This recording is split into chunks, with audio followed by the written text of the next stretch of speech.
Park Place, sorry, you owe me $2,069. Aww. You play to win the game. You don't play to just play it. Win the game.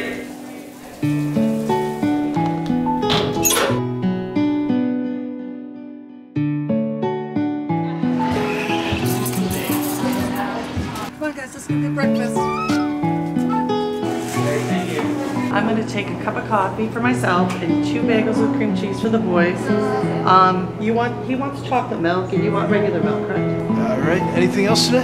That'll be it. Your order is 2069.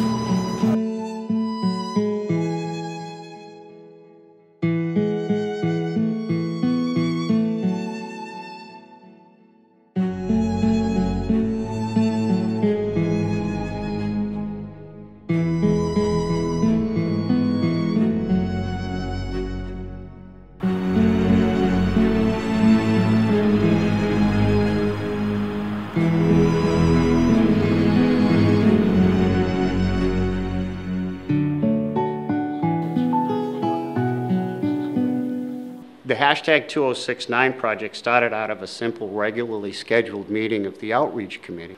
The number of people that we understood had died in the year 2016 in Massachusetts alone was 2,069 people. So we decided first to just put that number on a yard sign and let it speak for itself. If it affects you personally and you suffer in the darkness and the stigma, if you feel the isolation, reach out. There are amazing organizations that can support you and raise you up. If you've not spoken about the tragedy of loss, speak up. Come to know the truth of this addiction. Rise up fearlessly in whatever way you are called to rise up and be a part of that which is necessary. And that which is necessary is change. I thought about this movement and what first came to mind for me. And I'm sorry that I have to actually read this. The word courage came to mind.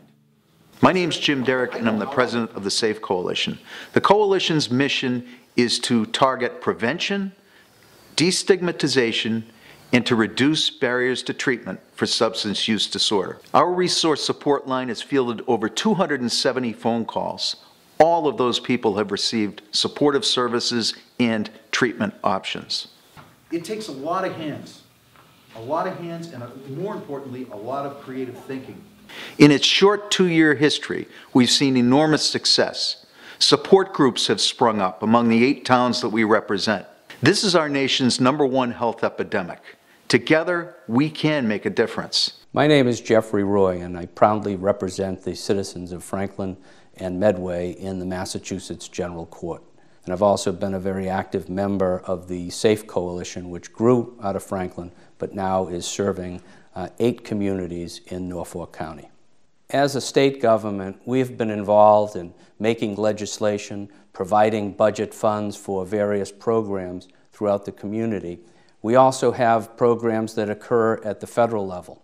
But what we really need are community members like you to come together, to participate in some of these community conversations that are taking place in your area, to offer support to a friend or a neighbor in need, to donate to any of the programs that are supporting recovery efforts in your community, because it's so important that while we can have these great programs at the state and federal level, we really need your help at the community level, in your town, in your neighborhood, to come together to offer a safe environment for recovery to happen. As a school resource officer, I am primarily focused on prevention, and what we're really trying to focus on is the root cause of risky behaviors. So things like stress management, conflict resolution, being able to manage issues with their peers. If we reach our kids at a young age, we're going to be setting them up and laying a great foundation for them to be able to navigate peer pressure, the stressors that are inevitably going to come in life, and many other factors. If you're a person who's affected by this epidemic, or you have a loved one that's affected by the epidemic, there are a number of resources out there. I am so proud to be a part of the SAFE Coalition, where we're able to get help and resources to members of our community and beyond. There are also a number of resources within your local police department, at your schools. We're really focused on prevention, education, and treatment today. My name is Robin Hamlin, and my son's name is Bry. Brian lives in heaven. He was addicted to pain meds. He became addicted when he was in college. Bry was just this amazing little boy with a wonderful family and a brother and a sister who adored him. Sunday meals we had, and we did Sunday school and church, like everything that families do. He got injured playing football. That was as a freshman, and we brought him into Children's Hospital in Boston. And there he had surgery, and they sent him home on a Vicodin pain pump. I remember saying to the doctor, "Is that safe?" And he said, "Oh my goodness, yes, he's fine. Just he'll recoup and he'll get back to college and life will go on as it was." And so he did. He got home, he was all good, he started playing football again, and 5 years later he graduated with his degree. What a moment. What we didn't know was when we did bring Brian in for his surgery, he became addicted. And when he graduated and we had him home, something was going wrong. He got laid off. We got phone calls coming in from debt collectors. He was getting in minor car accidents. Things weren't right. But we didn't quite know what it was. His looks were changing. He wasn't taking care of himself. I remember searching his room, and there I found the bottle of OxyContin. As a parent, we never can imagine that that day would ever happen to our child. We just don't. We could never plan for this, and it brings you to your knees. I remember finding that bottle and just thinking, dear God, how did this happen?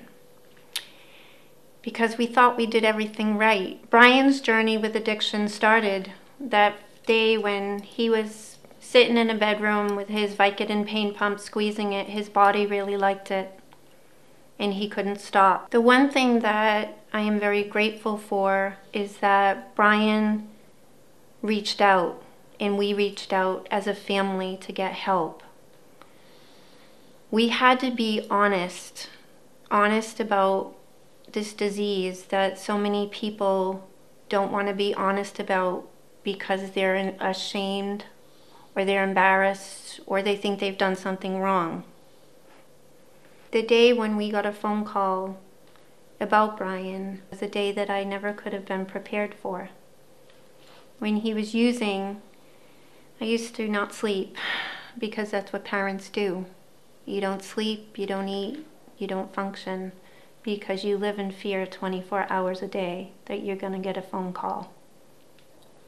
You need help, reach out. There are people who care. There's organizations, there's groups. I run a support group myself called Unconditional Love for families and the addicts that come in and will share their story.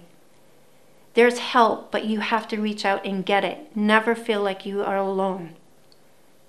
Because to me, that's the horrific part of this is people feel isolated. Don't be. Don't isolate yourself. When you have people who care and love about this disease, miracles truly happen. Hi, my name's Sean Merrill, and I just reached 4 years clean. The reason why I'm sharing my story is so that people know that there's hope, that you can recover. I struggled with addiction for a long, long time and didn't think that I could recover from addiction. I went down some deep, dark roads. I went to 8 different programs, and all the while thinking that I could control my addiction, my drinking, my drugging, but I couldn't, and I ended up losing many, many things. Came into the program of Teen Challenge in 2014, and my life has been completely transformed. I've been able to make amends with the people that I've hurt. I've been able to turn my life around and be a productive member of society where I can now help other people that are struggling with addiction. Everything changed for me, and that was the night that I received a phone call that my younger brother, who I had used drugs with for a long time, passed away from an overdose.